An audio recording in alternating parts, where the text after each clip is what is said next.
Are you looking for an experience that will grow your teenagers' faith, increase their leadership skills, and teach them the discernment to engage with the world all around them, all while taking them on the adventure of a lifetime? I mean, who isn't looking for that? If your teenager loves fun, adventure, and wants to grow in their faith and leadership this summer, then send them to Excel's Summer Leadership Camp. Excel's Summer Leadership Camp is a 12-day experience for passionate young leaders looking to discover God's truth, to discern wisely, and live wholeheartedly. Your teenager will embark on a transformative journey in the Blue Ridge Mountains, where they'll build lasting friendships in the context of community, embark on thrilling adventures like camping, rock climbing, whitewater rafting, and they will receive expert training and certifications in categories like CPR and wilderness first aid. Each aspect of the camp is woven together to help them learn to discover truth, to discern wisely, and take godly action in the context of real-life situations. To learn more or begin an application, go to theexcelcamp.org. That's theexcelcamp.org. Hurry, because summer is just around the corner.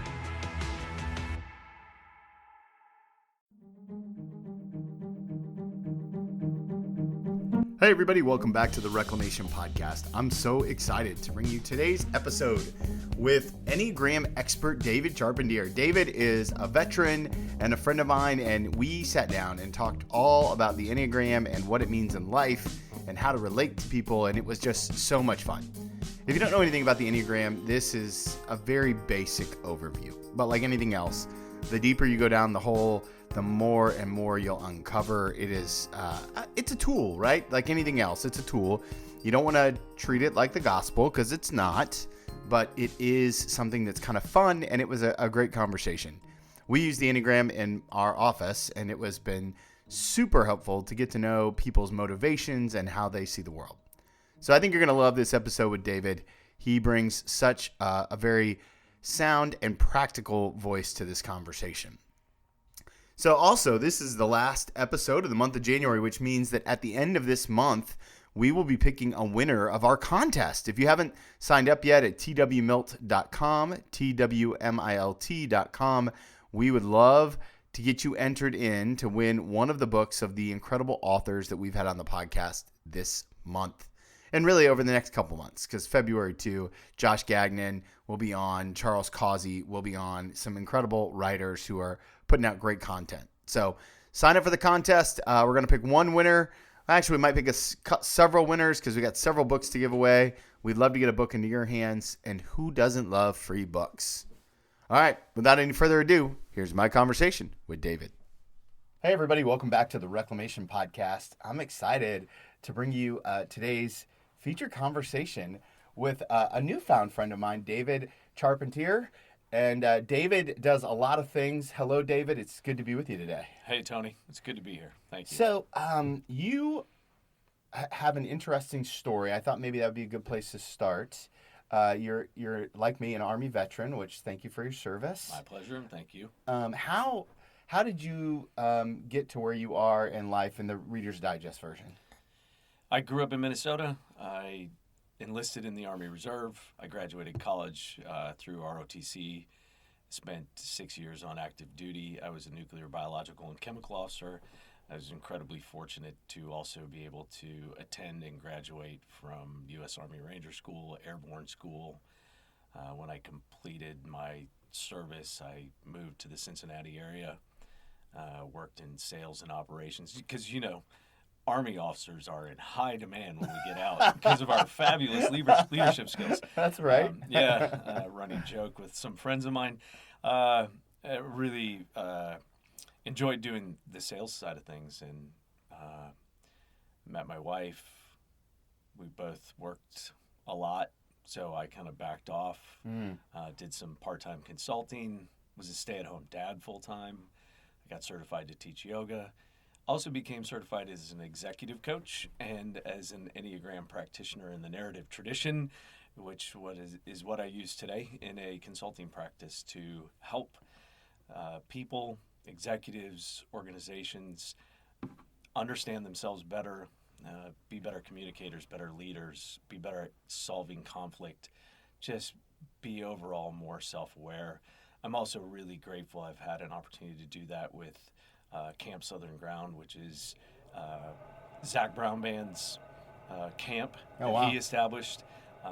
This is a little plug for for what he does, but he has a summer camp for kids of all ages and abilities. So it welcomes kids with special needs and normal functioning kids. And then they went, holy cow, we've got this incredible place.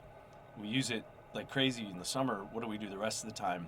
So Zach now, the camp hosts veterans for 1 week intensive to help give them skills in assistance in transition, which you understand transition is not always easy for some of us.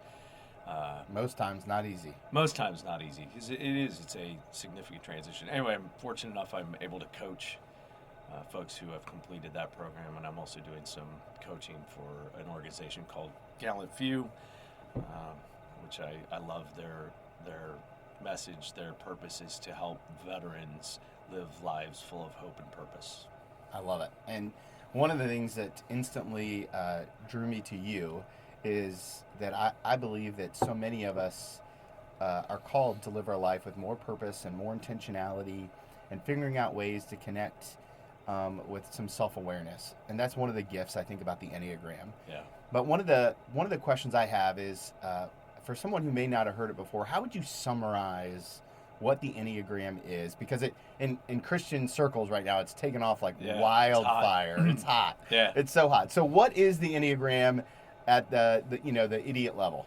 The Enneagram is a personality system that has 9 types. So Ennea is a Greek word for 9. Gram is Greek word for picture, and it describes 9 ways that we habitually think, feel, and behave, and the motivations underneath those. So it helps us identify which one of these 9 types we habitually think, feel, and behave in. Now, my understanding is that this is not a new practice. It's just become popular.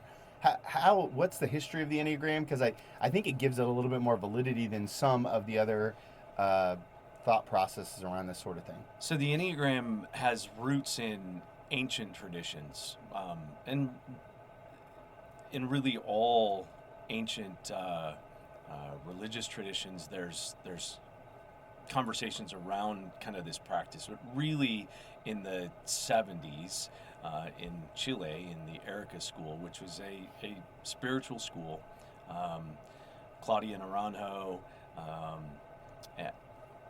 essentially took and overlaid the 9 types and gave each type structure that was brought back to the United States in the 70s in Stanford circles with individuals like Dr. David Daniels and Helen Palmer, Russ Hudson, Dan Rizzo, who really are the kind of the grandfathers, so to speak, of this what is today the modern Enneagram, the 9 distinct personality types.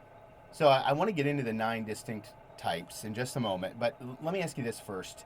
How has the Enneagram changed your life in terms of how you see yourself and how you operate with those that are most important? The Enneagram itself hasn't changed me a bit, right?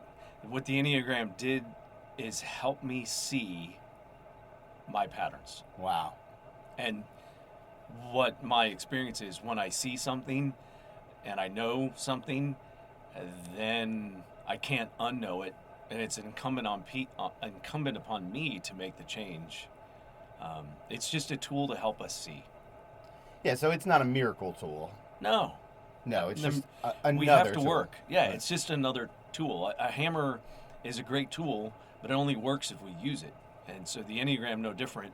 I can see it, but unless I do some actual work to make changes, it just sits there. Yeah, and I think that's a really good point, because one of the kind of the knocks on this whole thing is that it's really easy to go down this Enneagram hole and get super deep. And but it's just a tool. There are lots of tools out there. Yeah. And if, to your hammer point, if the only tool you have is a hammer, the entire world starts to look like a nail. Yeah. And so you're kind of holistic in the sense that this is just one of the tools. But Yeah. it is. I find it to be. It's a big one. It's a big one. It is robust, and it's nuanced. It has depth. It has breadth. So I find it to be a really powerful tool. So maybe a hammer isn't the tool analogy I would use, but it is. I find it to be, for me, it's been probably the most helpful tool to give me insight on who I am. Okay, take us through the numbers. Make us Enneagram smart. Okay. So can I? I'm going to give a couple caveats. Yeah, caveat away. Caveat away. All It's right. your world. We are incredibly complex as animals. There are so many things that go into who we are, our history, our culture, our experiences, our traumas, our celebrations. All of those things shape, form, impact who we are. We have instinctual drives that have been a part of who we are as beings for a long time. If you think about how dogs interact in packs, we have that same social drive, how we parent, how we create social bonds. We have drives that help ensure we maintain the species, right? We have sexual drives. Yeah, we all have sex drives. Right. We have self-protection drives that help ensure we have security, money, housing, just physical safety, security. All of those influence and come before personality, if you think about those things. The other thing I would say as a caveat before we start is this isn't a parlor game, right? So when people learn about it, typically the first thing they want to do is figure out what somebody else's type is. And what I would say is figure out your own and don't identify as that. Don't say, oh, I'm a blank, so I do this. Say, this is the place that I spend my time. How do I recognize that, see it, and begin to make conscious choice rather than the habitual choice? Yeah, so in other words, it's your number is not an excuse to be that for behavior. So, yes. so I mean, I don't mind telling you, and I think we've talked about it before. I'm an 8. Yes. And so part of that is that in the 8 world, from my understanding, is sometimes we can be a little too brash for our own good, and that's a growing edge in my life. And I actually knew that before I knew I was an 8, because people tell me that sometimes I'm a bully. Yeah. And so, but I think your point is well taken, that this is, again, it's a tool. It's a tool. It's a tool. It's a tool. Okay. All right. So I sometimes let's just go by numbers. Okay. So we'll start with type 1. Yeah.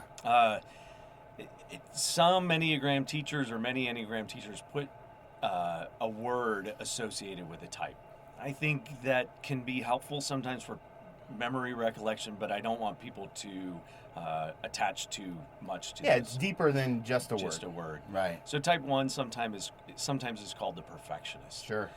Type 1 has kind of a gut instinctual approach to life. They have a really strong moral sense internal, a really strong internal measuring stick by which they judge primarily themselves. Yeah. Sometimes one will take that and try to place it on others, but really it's a strong internal stick by which they measure what is right and what is wrong. Anger is an underlying issue for type 1s. They typically repress or suppress that anger. That builds. You can oftentimes 1s they'll talk about when anger happens for them, they can feel it physically stiffen them. They'll sit up straighter. Their jaw will be clenched. But they keep that anger down typically because letting that out isn't okay. It's not right. Right, because it's not perfect. Right. Yeah. And I have to manage that anger. So for 1s, another way 1s will talk about themselves is that there's constantly a voice in their head. A lot of should, must, ought to, have to.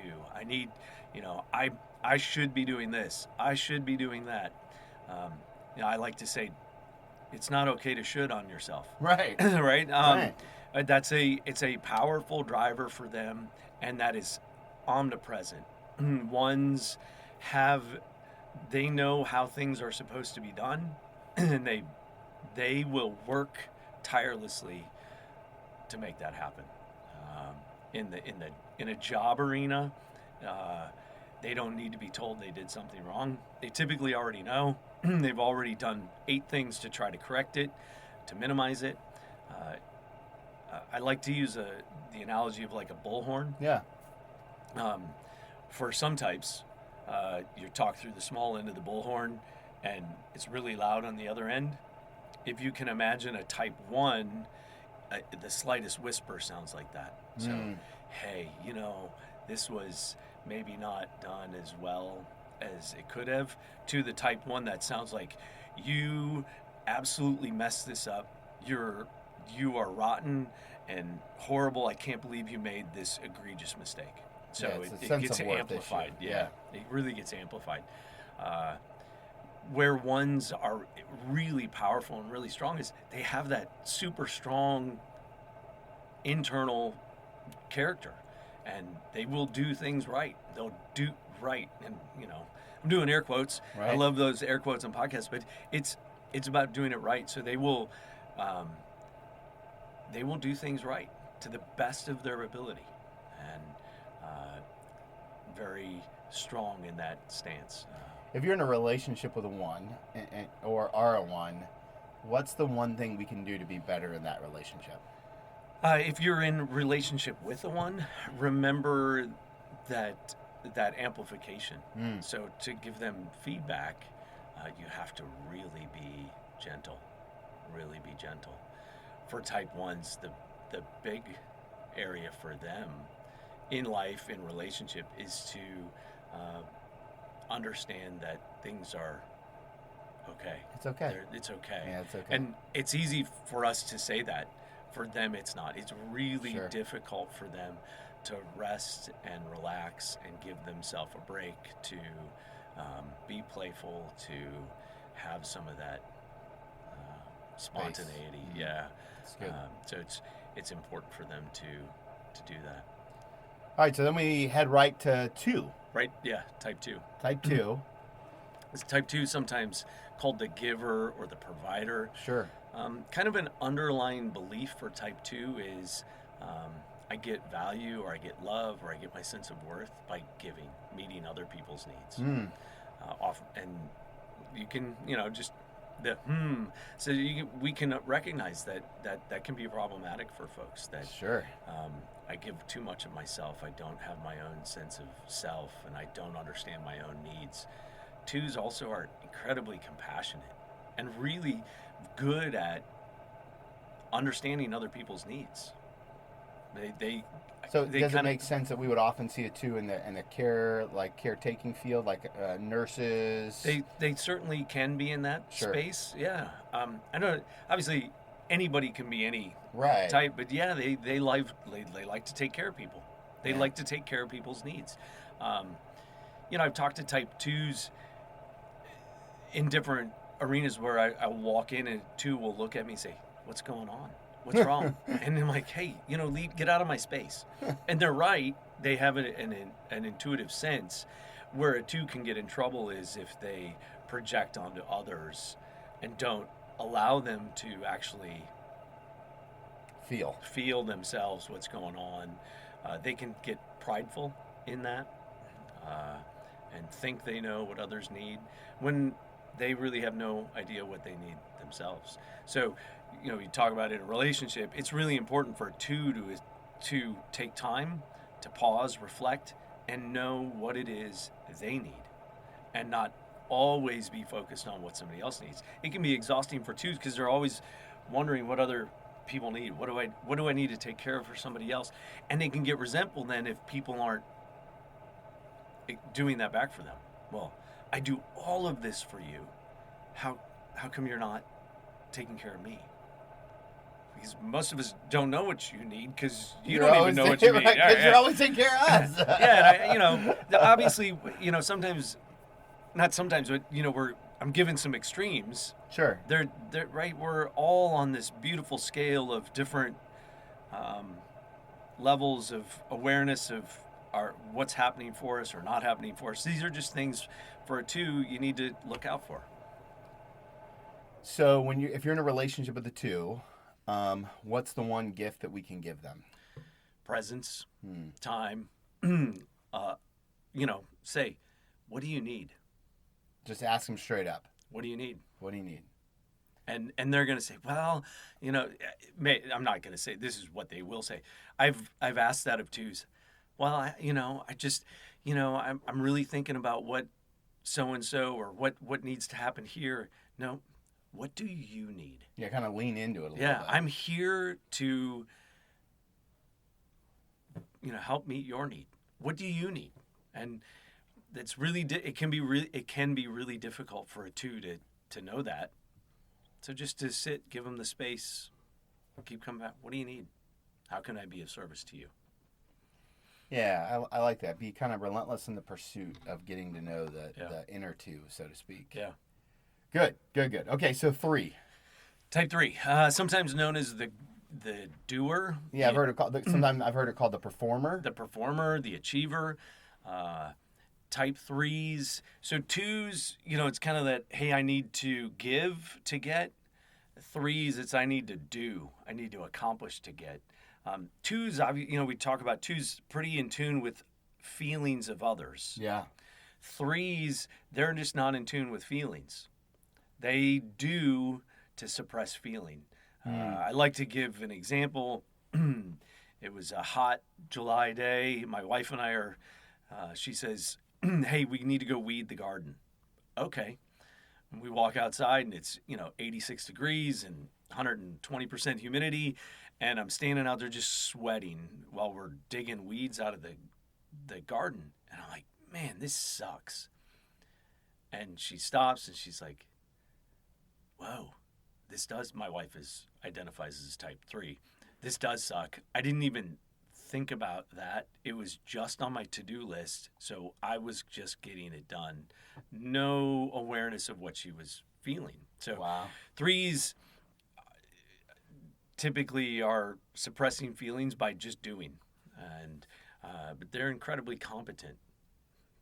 They're sometimes like workhorses, right? In your They are. organization, Yeah, like if for you've sure. got some 3s in the Image is a big thing. Yeah. For type 3s to and they can morph and lose some of their identity because they are morphing to what the idea of success looks like. Madonna, the pop icon. Yeah. If you took and looked at Madonna through the years, which, probably the last 40 years she's been, or maybe 30 plus years, some type of pop icon. But if you just Google image her, you can see kind of what success looks like or what that can look like for her. Another, Michael Jordan, these folks who can be incredible. Competitive. Yeah. Image is really important. So for 3s, it's really important to be. And it's also really difficult to be because if they sit, like be still, right? When they do that, guess what comes up? Feeling. All this stuff, right? And I feel uncomfortable for him right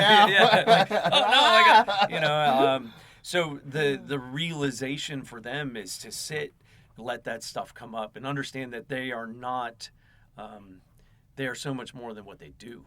So then, is the gift, if we're in a relationship with a 3, is the gift to just be with them in the stillness and not expect anything from them? Yeah, that can be, and encourage them, ask them to be with you. Now, does it work if you challenge a 3 to be still? Can you use their tendency? It feels a little bit like a manipulation, but yeah. So I think 3s can look at things at times as everything's a competition. Right. So hey, well, I'm going to be the best beer I can be, and right. I'm going to watch me. I'm going to So just a recognition that they are beautiful just for who they are, not what they've accomplished, not because they're the best this or the best that, or they're just, all of us have an innate value. There's an Enneagram teacher, and I love how he has described this. If you think about a baby, if you're in a crowded room and somebody walks in holding a 3-week-old, the room stops and it's transfixed on this infant. because we recognize the value of this person. Just right. Right and in the space, right? Yeah. All of us have that. All of us have that value. And for threes to go, inherently, I already have value. That's, and I mean, I'm not a type 3. I'm a type 7. But I hear that and go, yeah, but if so all of us can struggle with that. Right. But so this can help us. We talk about the Enneagram. It can help us find that path, that map back to really being okay inside our own skin. So let me ask you this question before we move on to 4s, because this has come up a lot in the people that I've been talking about this idea with, the Enneagram as the idea. I identify as an 8, but my second number on the tests, and I used air quotes for tests because the Enneagram is really a lot more than a test, and so it is a 3. I often wonder if in a season of my life, if I didn't identify as a 3 and then move to an 8, or is it a health and unhealth thing? What are your thoughts on changing numbers? My belief and predominantly in the Enneagram community, your type is your type. Yeah. If you think about our personality as a map. Sure. Our type is the city we live in. We know it. We know the back roads. We know the side streets. We know the major thoroughfares, all of those things. We may know routes or ways to get to other cities. Sure. And when we get to that city, we might know a few things in that city, but we don't know it like our home base. We don't know the side streets. We don't know all of the dark alleyways. We don't. So, but we can get there. So yeah, it's not right. We're all, you and I have explored on the faith side, but if you think about, I mean, from a Christian or Judeo-Christian standpoint, we're made in the image of God. Right. So we are not just one type. We have all of the types. I mean, the image of God is this whole beautiful piece. We have just chosen a coping egoic structure to help us survive humankind or humanness. Really to be one is what we strive for. Yeah. And so that's a great point. That's a great point. Yeah. I think one that's often missed is that it's the wholeness idea was here long before the Enneagram was. You know, that we're made in the image of God and what that looks like. Good. Yeah. Okay, 4. Okay, 4. 4 sometimes is known as the idealist, the individualist. 4s are intense in the feeling realm. And 4s don't want to conform to an image. They want to be unique. There's a sense of longing, of being unique, of being being different. One of the things sometimes people will joke about with 4s, in their attempt to be unique, they become like other 4s. However, but 4s have a really rich and deep feeling of emotion. And a lot of it's internal. It's an internal. So 2s, the feeling and emotion is kind of externally focused. 3s, it's a suppressed, I don't want to feel. Sure. 4s, it's an embrace of this feeling from the very depth to the very highest high. And because the highs are high and the lows are low. Right. And they can get attached to those feelings as reality. That is reality, not just a feeling, not just an emotion. So for 4s to grow, it's, oh yeah, I am feeling this, and reality is blank or different than what the feeling might actually be. 4s tend to be really creative. They have a beautiful creative depth because of that ability to experience the whole spectrum of feelings. And that can cycle through pretty quick. Yes, it can, and they can get stuck. Oh. Yeah. It can cycle through quick, and they can get stuck. It can be difficult for a 4 to get out of bed. Oh. Oh, man. I have to get up, and I gotta do something. I just want to feel. I want to be in this place. they can, when fours are able to maybe get outside of their own a little bit, their own feeling, they can be incredibly beautiful to share space with somebody else. Share those experiences, share those highs, share those lows. Really, that the work for the four in relationship is to experience the feeling, but not attach to it as what reality is. For partners, that can be challenging because they can get stuck in those feelings. So if you're in a relationship with a 4, what's the best thing we can do to help them? This episode is brought to you by Peacock. The new Peacock original documentary, Matthew Perry, A Hollywood Tragedy, dives deep into the beloved actor's rise to fame and his tragic death. 5 people, including Perry's personal assistant, 2 medical doctors, and an alleged Hollywood drug dealer known as the Ketamine Queen, were charged with conspiracy to illegally provide Perry with the ketamine. Explore the details of the case in this heartbreaking special, streaming now only on Peacock. Live into that tension. Yeah, say, hey, acknowledge the feeling. Be there with them in the feeling, and say, hey, do you recognize this? Are you seeing any of this? They may not. That may be difficult for them. Saying stop being so dramatic is probably that's probably not going to be a helpful thing. Yeah, but being there with them in the feeling can be really super powerful. Yeah, good. Yeah. Good. Okay, 5s. 5s, what words do people use? The thinker sometimes is used for the 5. 5s are oftentimes in their head. 5s are looking for security or looking for, they have a kind of a fear component. Okay. And 5s look for security and knowledge. So research something 1,000 different ways to make sure that they're fully based in, that they can't be surprised. Yes. And intellectual security is where they experience some balance, or some feelings of control is when I know and I understand something. When you're in a relationship with a 5, how does that play out? Because it feels like they might have a hard time connecting on a heart level. They can very much so have a difficult time connecting on a heart level. 5s. So if I'm in a relationship with 5, I need to give them space. I need to allow them to go. My 17-year-old is a 5, and I have observed him. We'll have an experience, a shared experience as a family, and he will go and be by himself, and you can almost observe him going through that experience again.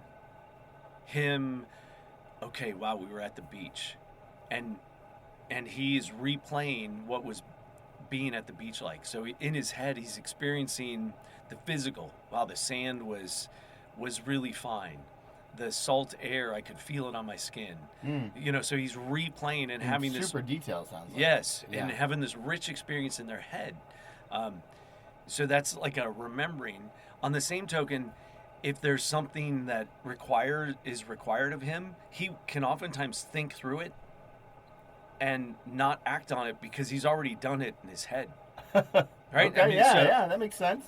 Yeah, so for them to show up and be present can be really difficult because they have this concern or this feel that too much is going to be expected of me, and I'm not going to get enough of a return, and I'm going to be spent.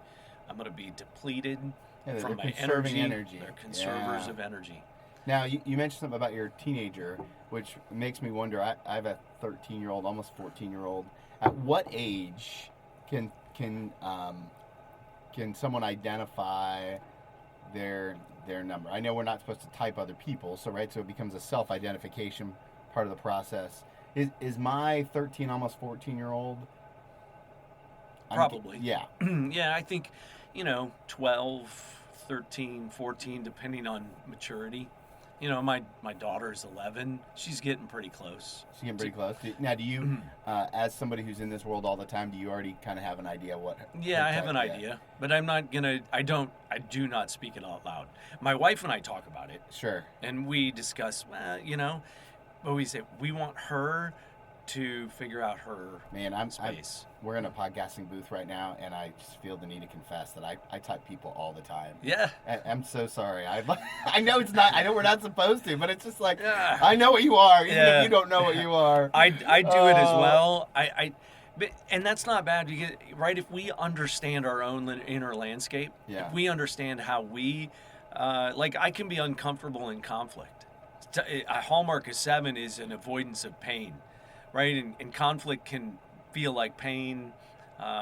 So I can avoid conflict, shy away from it. I know you're sitting over there going, what? Huh? Why not, man? Conflict, there's nothing wrong with that. It's not like you seek it out, right? But it does nothing.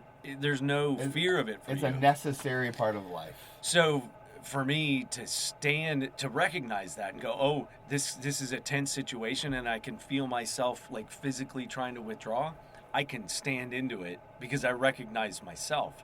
And I don't necessarily have to say, oh, Tony's a type 8, I need to blah, blah, blah.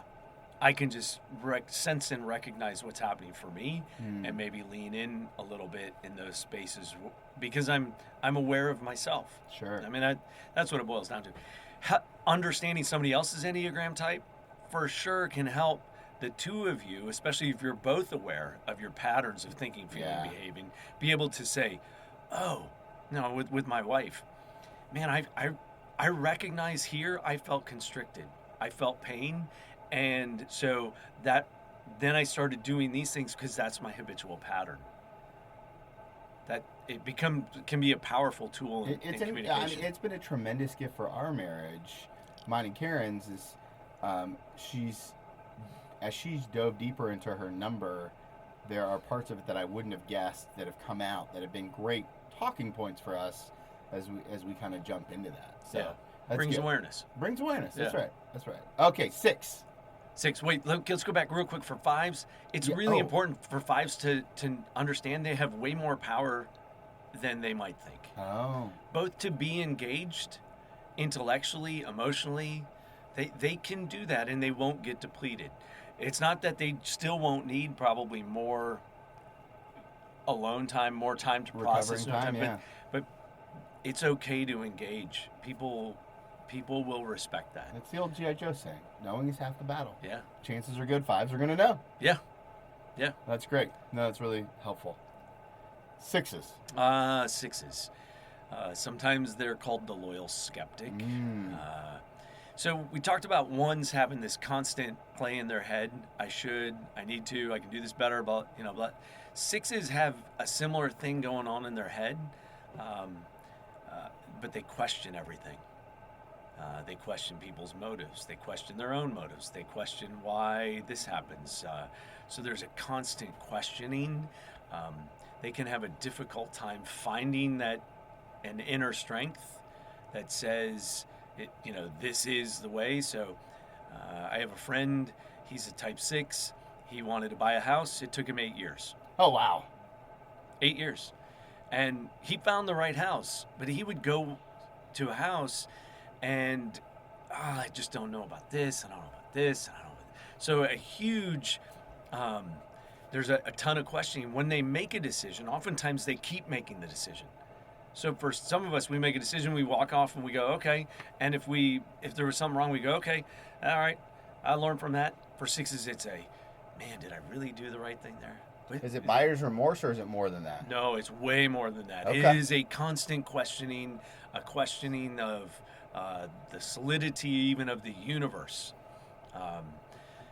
Who can be trusted? I can't be trusted. Can the universe be trusted? Can God be trusted? I mean, there's a deep, powerful questioning about everything.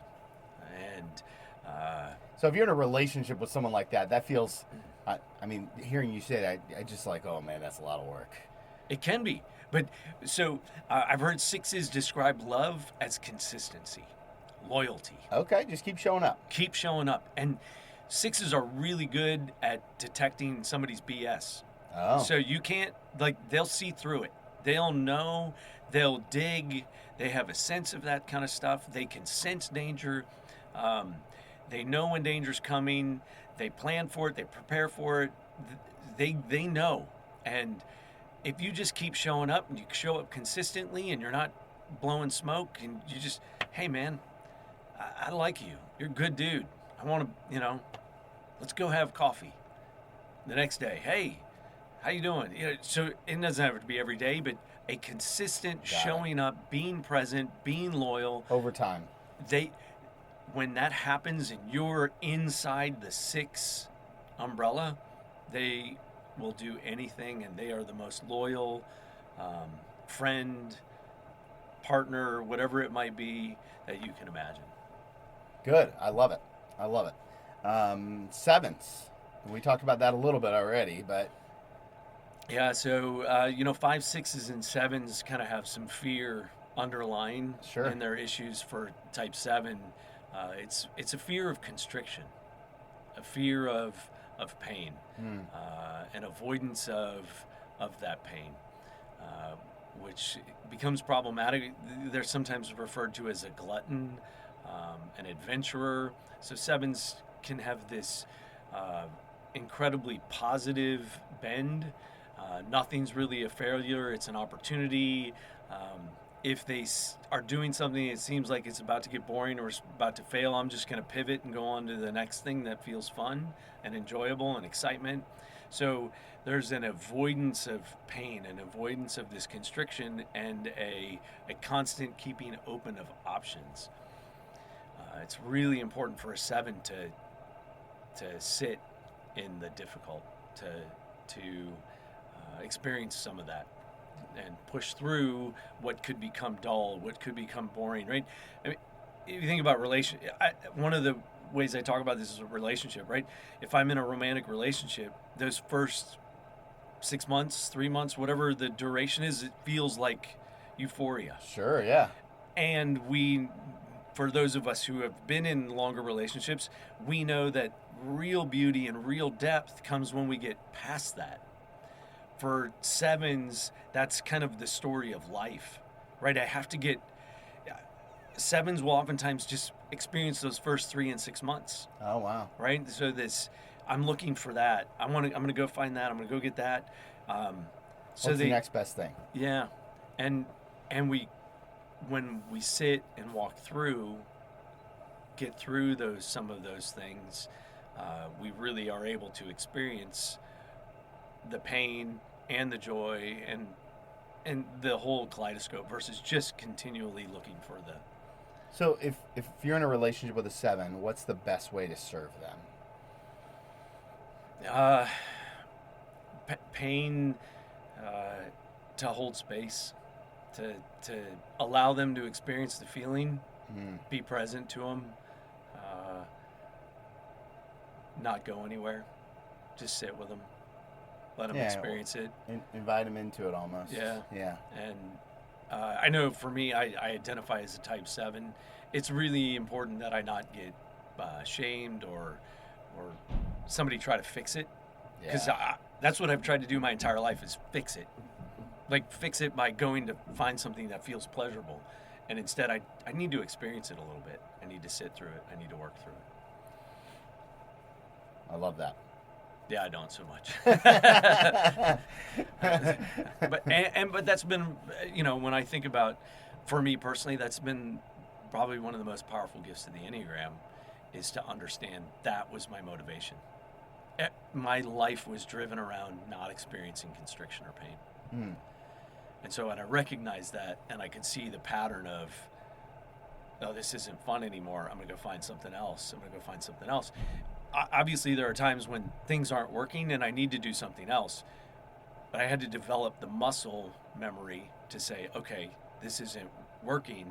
Do I need to go to something else, or do I need to push through to get through the other side? Do I need to dig deeper? Do I need to dive in? Am I avoiding, or is it a boundary issue? Yeah. Yeah. No, that makes good sense to me.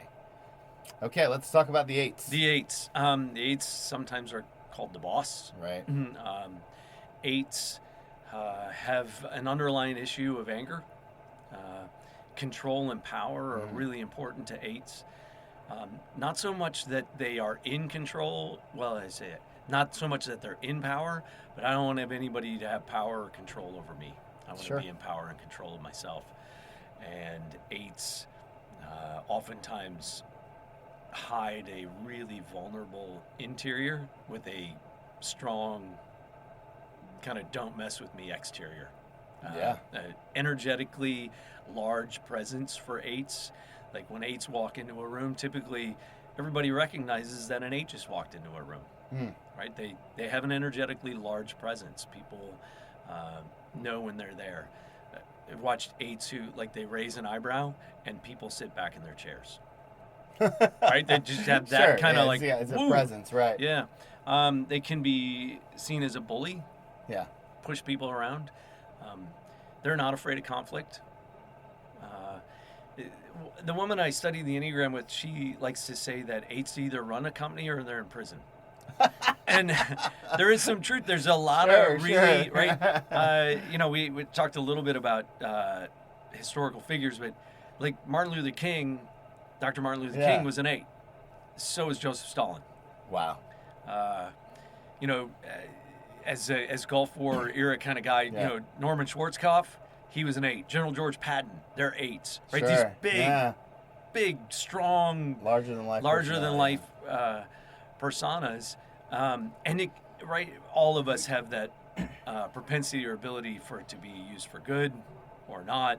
For eights, a lot of times it can be black and white. So if you're in a relationship with an eight, and I have a lot of opinions about this, because if you're in a relationship with an eight, what's the best thing you can give them besides everything that they want? Besides everything they want. In relationship with an eight, you need to recognize that really soft inside, and recognize that the exterior gruff is hiding that really soft interior. Eights don't take a lot of things personally, right? Conflict is just like you said, it's just part of life. Understand that standing your ground with an eight is good. It's okay to say, this is who I am and this is where I am, and not allow yourself to get run over, and not allow them to run you over, but to hold on to what matters to you, and hold space and nurture that really soft inside. Yeah, one of the things I found in studying all of this about myself is that I really need people to be brutally honest with me, even if it's not what I want to hear. Yeah.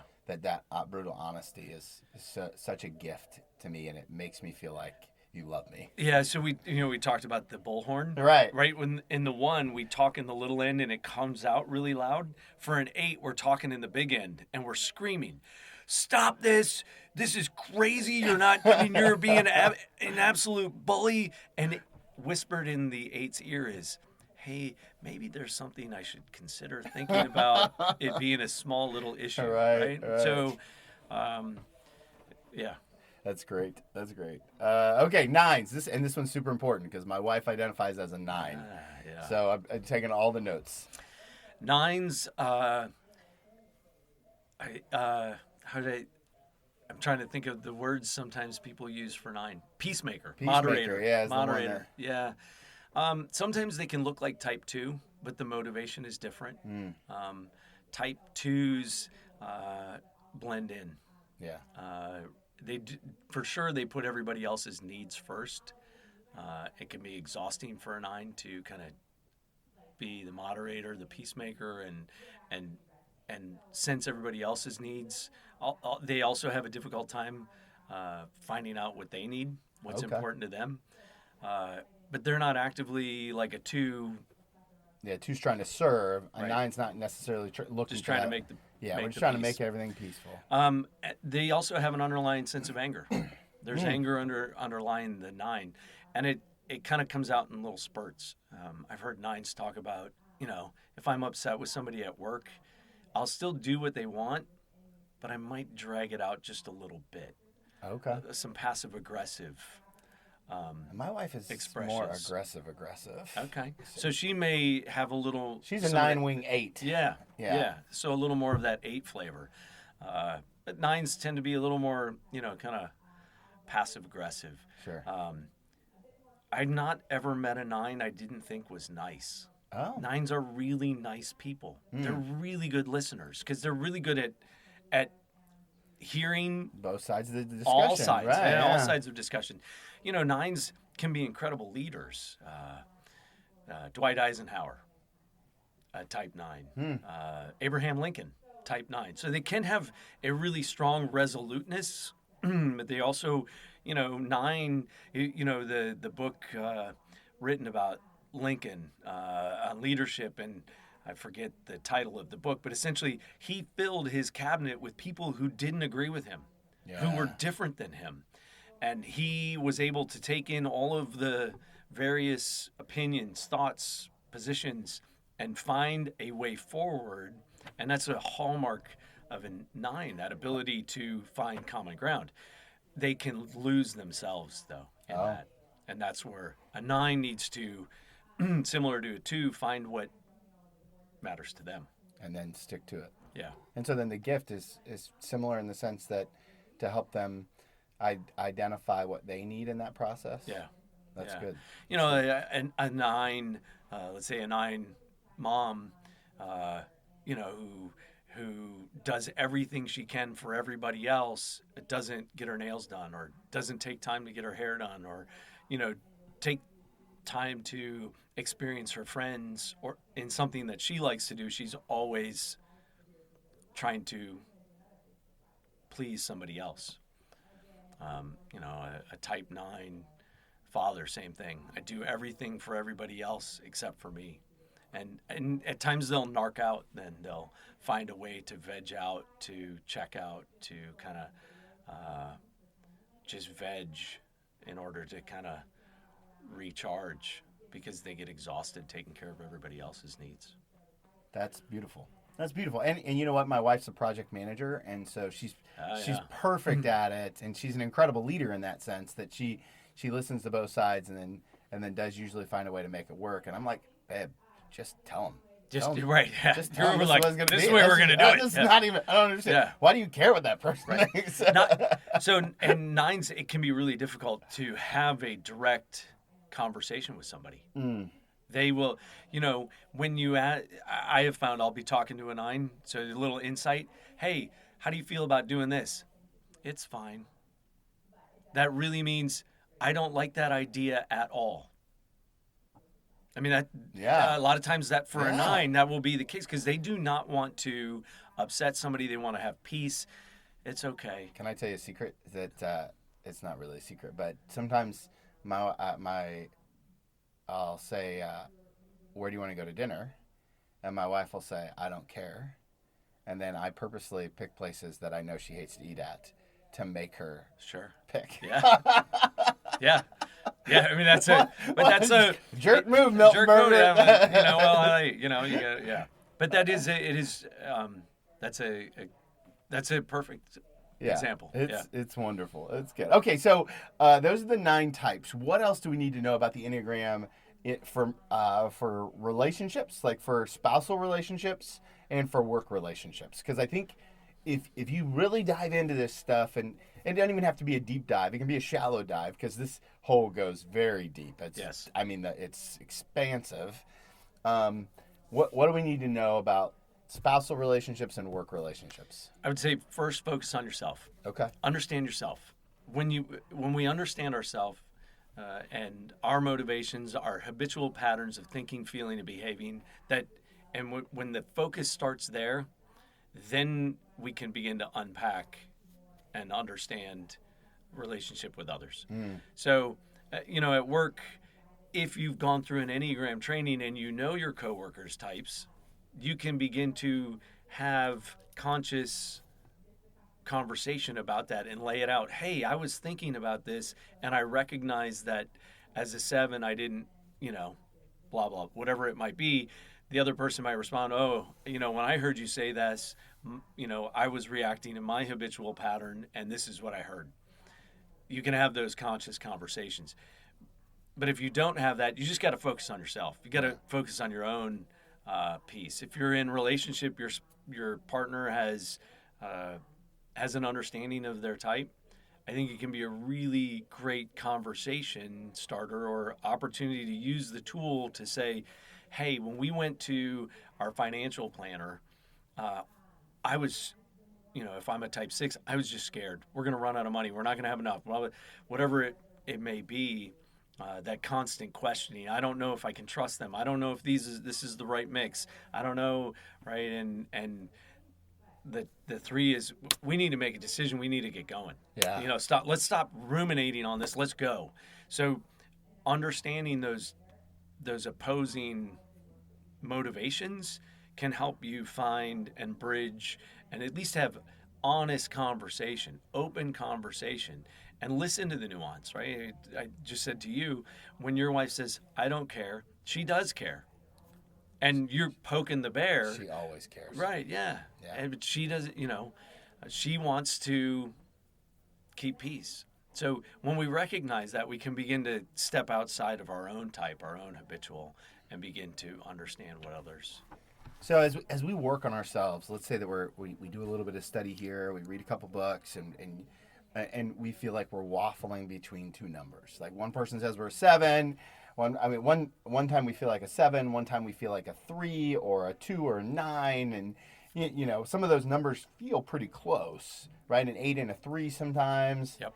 How do we know which number, and I'm going to use air quotes because they work so well on podcasts, is right? Motivation. Okay. The underlying motivation. So how do we assess our own motivation in this process? It can be tricky. Yeah. Right? Because it's easy for us to fool ourselves on why we're really doing something. So sometimes trusted friends can help in that space. Somebody who, has been with us a while, knows kind of some of the habitual stuff we have done. Sure. Can help. An accountability partner. An accountability partner Right. can help poke on that a little bit. But if we are honest with ourselves about our motivation, that's usually the key insight. So for the difference between an 8 and a 3, which can look alike, is the 3 is going to say, yeah, I really do this for my image. I really do this to, project an image of success, to be seen as an achiever. Whereas the 8 is saying, man, I just don't want anybody to control me. I need to have the power here. I need to be in charge. Right. Right? The 3 wants to be in charge because they want to be seen as successful. They want to be the CEO because they want to be seen as successful. They've achieved the status. The 8's like, man, I just want to be in control. I want to have power here. Right? Right. So when we understand that motivation, it helps. By the way, 3s and 8s are both very active types. Right? Yeah. They go, go, go, go, go. Sure. There's not a lot. So that's why sometimes they can be seen as similar because they're going. Well, a lot of the 3 resonates with Sure. things that, like, I'm super competitive and, like, the best way to get me to do something is tell me I can't do it, Yes. Right. and like, so, but the motivation is the key, I think. Yeah. It is the key. So I am curious about how our Enneagrams play out in our relationship with God. Because I mean, the reality is if our habitual patterns show up with all the people in our life, then they're going to show up with God. In your experience, to the level whichever you feel comfortable answering, how do we navigate our Enneagram type in our relationship with God? It starts with awareness. I think I have a couple things that I caveat this with, that I'm not God. Right. I'm One. glad you. Yeah. Right. And that the wholeness if I'm going to interact with God, understanding I'm not, and understanding that I have a habitual way of behaving, a habitual way of thinking, and that is going to be the how I interact, but begin to again explore that oneness, that wholeness of that. It's okay for me to have my own internal power. It's good for me to have an internal moral compass. It's good for me, and God has this beautiful giving, this achieving, this depth and breadth of emotion and feeling, this intellectual side, this questioning side, this fun, adventurous, spirited side, all of these, this peacemaker, that I can explore all of those as I see God, experience God, relate to God, relate to His creation, my fellow. That's beautiful, yeah. Yeah. Well, and I think it's such an important reminder is that if you can remember how big God is, then you're not going to give God, like if God starts to look like an 8 all the time, that's probably more of a Tony problem than it is a God problem, which is almost always the case. Right, and we put our own filter and lens on God, so God always, for me, looked like a specific thing. I related to God as a God that there were rules that I needed to follow, and as a 7, I didn't really want to follow the rules. I didn't really want to, and so I struggled with that. And when I recognized that that's not how this rolls, this, I can't comprehend the wholeness of God. So allowing for that space to say, man, I'm here. I have, the pin-size view of what God, the universe, the whole is. How do I help expand that to just say, here I am? How do I create that relationship? How do I, what's the openness to experience that? Because I experience that, my Enneagram type it limits my ability to experience life. When I am in my type, I am limited in what I experience in relationship with God, in relationship with people, with my wife, at work, all of those things. When I am aware of the pattern of my Enneagram type, of my personality, then I'm able to experience things as they are, not as I want them to be. Right? This notion that we believe what we see. No, we see what we believe. When I'm in my type, I see what my type wants me to see. It's the lens. Yeah. It's the lens. It's just the lens. That's great. That's great. So I know that there's somebody who's on the treadmill right now and they're listening to this and they're like, oh my gosh, this is amazing stuff.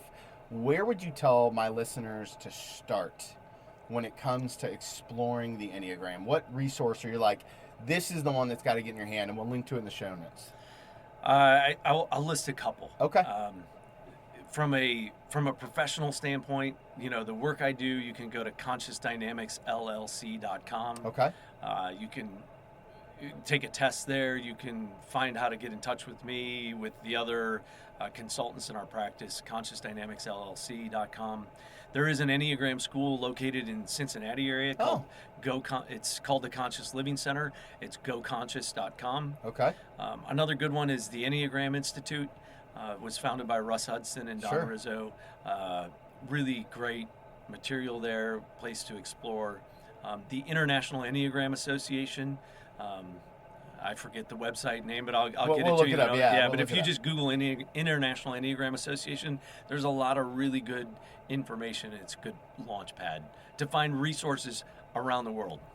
That's incredible. Good. Okay, so the last question I always love to ask my guests is you've done, over the years, you've done a lot of just self-awareness training.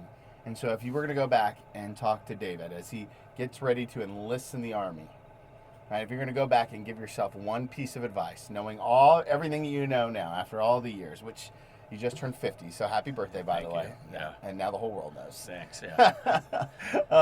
If you were going to go back and give young Private David one piece of advice, what would it be? You're okay. You're okay. That's it. That's it. Yeah. I love it. And, there's probably somebody out there that needs to hear that today. You're okay. Yeah. You're okay just the way you are. Just the way you are. Just the way you are. And you don't need anything on the outside. You're okay. Hey, thank you so much. Thanks, Tony. For taking the time today. Are you social media? Are you on any of the interwebs? Yeah, Twitter, Twitter? Instagram, Sharp1969. Good. We'll link to it all in the Yep. show notes. And thank you for the gift of your time and your wisdom today. And I can't wait to see how this continues to impact people and see you do your work, man. Appreciate it. Thanks, brother. Well, guys, that does it for another episode of the Reclamation Podcast. I'm so excited that you got to hear this incredible conversation with David. I know he blessed you as much as he blessed me. What I appreciated about David's approach is that he took a very kind of pragmatic, tool-based look at the Enneagram. I encourage you to check him out on the interwebs. Check him out wherever you look for Enneagram stuff, Conscious Dynamics Living. We'll link to all of that in the show notes. Another book that I recommend is The Road Back to You by Susan Stabile. We read that as a staff team. So good. There's so many researchers out there right now because it's such a popular topic. So I hope you enjoy. And until next week, continue leaning in, making good practices to balance faith and life.